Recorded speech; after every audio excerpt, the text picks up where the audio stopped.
بسم اللہ الرحمن الرحیم۔ عزیز طلبہ و طالبات، السلام علیکم۔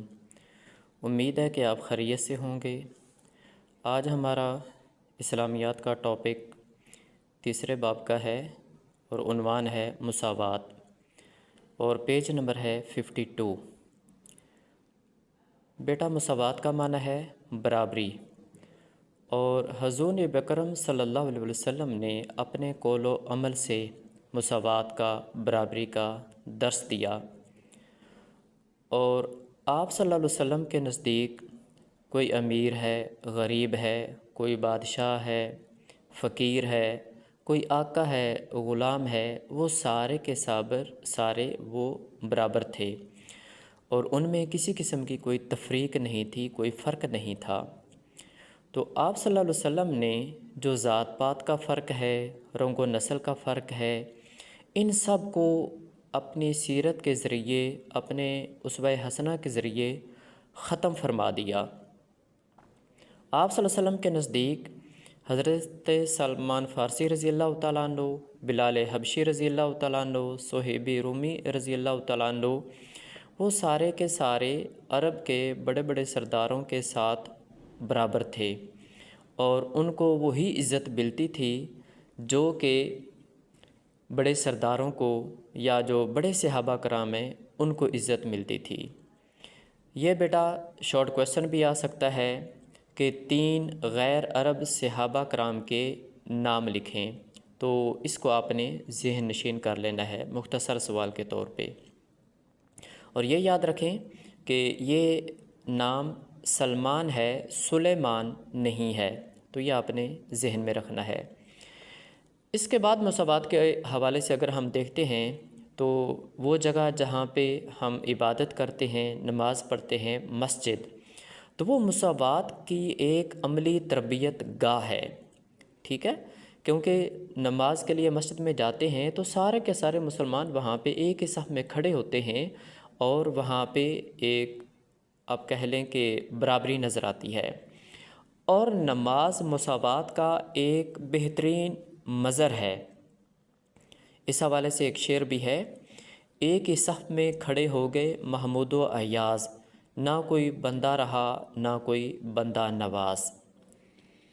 اس کے علاوہ اسلام میں زندگی کا انحصار وہ نیکی اور تقوی پر ہے، ٹھیک ہے؟ ہمارے ہاں بڑائی کا معیار وہ کوئی ذات بات نہیں، کوئی قبیلہ نہیں، کوئی خاندان نہیں، جو نیکی، تقوی، پرہیزگاری میں آگے ہے، اللہ تعالیٰ کے ہاں وہی معزز ہے۔ رسول اللہ صلی اللہ علیہ وسلم نے خطبہ حجۃ الوداع میں ارشاد فرمایا مساوات کے حوالے سے: ایھا الناس ان ربکم واحد وان اباکم واحد لا فضل لعربی علی اعجمی ولا لعجمی علی عربی ولا لاحمر علی اسود ولا لاسود علی احمر الا بالتقوی۔ اس کا ترجمہ یوں ہے: اے لوگو، تم سب کا پروردگار ایک ہے، اور تم سب کا باپ آدم ایک ہی ہے، پس کوئی فضیلت نہیں عربی کو اجمی پر، اجمی کو عربی پر، سرخ کو کالے پر، کالے کو سرخ پر، سوائے تقوی کے۔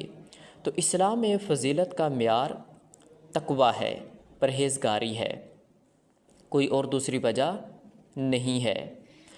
اس کی ایک اور مثال برابری کی، مساوات کی، آپ صلی اللہ علیہ وسلم کی سیرت سے ملتی ہے کہ آپ صلی اللہ علیہ وسلم نے اپنی پھوپھی ذات بہن حضرت زینب بنت جحش رضی اللہ تعالیٰ عنہ کا نکاح، ان کی شادی اپنے آزاد کردہ غلام حضرت زید کے ساتھ کر دی۔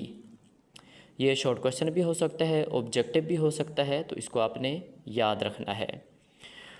اس کے بعد آپ صلی اللہ علیہ وسلم نے بیٹھنے کے لیے اپنے لیے کوئی الگ سے جگہ مخصوص نہیں کی ہوئی تھی، عام صحابہ کرام کے ساتھ مل کے بیٹھتے تھے، اور آپ صلی اللہ علیہ وسلم کا لباس بھی عام مسلمانوں جیسا ہوتا تھا، اور آپ صلی اللہ علیہ وسلم کا رہائش کا مکان وہ بھی بہت ہی سادہ تھا، چھوٹا تھا، کوئی محل نہیں تھا، حالانکہ آپ صلی اللہ علیہ وسلم مدینہ کے حاکم تھے، ریاست مدینہ کے حاکم تھے، حکمران تھے، مگر سادہ زندگی بسر کرتے تھے۔ اور آپ صلی اللہ علیہ وسلم کی جو غذا ہے، کھانا پینا، وہ بھی بالکل سادہ ہوتا تھا، معمولی ہوتا تھا، یہاں تک کہ کئی کئی دن آپ کے گھر میں فاقہ ہوتا تھا۔ تو یہ آپ صلی اللہ علیہ وسلم کی سیرت طیبہ سے مساوات کی بہترین آپ کہہ لیں کہ مثالیں ہیں۔ اس کے علاوہ اگر ہم آخر میں دیکھیں تو آپ صلی اللہ علیہ وسلم نے مسجد قباء اور مسجد نبوی کی تعمیر میں عام مسلمانوں یعنی صحابہ کرام رضی اللہ تعالیٰ عنہم کے ساتھ ان کی تعمیر میں حصہ لیا۔ یہ بھی آپ صلی اللہ علیہ وسلم کی سیرت طیبہ سے مساوات کی بہترین مثال ہے۔ اور اسی طرح غزوہ احزاب، غزوہ خندق کے موقع پہ جب خندق کھودنے کی باری آئی تو آپ صلی اللہ علیہ وسلم نے خندق کے کھودنے میں صحابہ کرام کے ساتھ مل کے حصہ لیا۔ تو یہ بیٹا مساوات اور برابری کا ٹاپک تھا جو آج ہم نے پڑھا ہے۔ جزاک اللہ۔